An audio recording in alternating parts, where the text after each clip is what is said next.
আর রাত 11টার সময় ঘুমের মধ্যে আমাকে এসে মারে।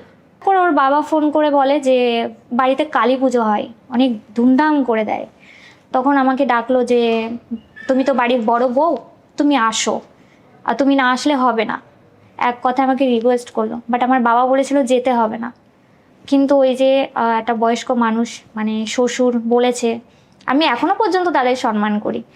তো সেই খাতিরেই গেছিলাম, মেয়েকে নিয়ে গেলাম। কালী পুজোর উপোস আমি থাকতে পারতাম না, আমার মাইগ্রেন প্রবলেম মাথায়।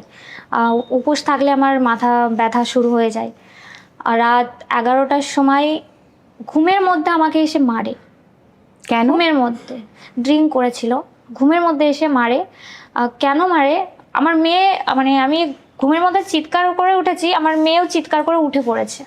মেয়ে তখন ছোট। আর কি হলো ঘুমে, আর বেশিরভাগ আমাকে ঘুমের মধ্যেই মারতো। মানে ঘুমিয়ে থাকবো, ও রাত 12টা 1টার সময় আসবে, এসে যদি এরকম দেখতো যে খাবার গরম নেই বা আমি উঠিনি, জেগে নেই কেন, মেরে দিত ঘুমের মধ্যে। ড্রিঙ্ক করে আসতো? হ্যাঁ, আচ্ছা। ডেলি ডেলি ড্রিঙ্ক করতো। ই বাবা। এমনকি মানে যে জুয়া বলে না, ওগুলোও খেলতো। আচ্ছা। আমার মা নিজের চোখে দেখেছিল এরকম মানে ছেলে ছিল।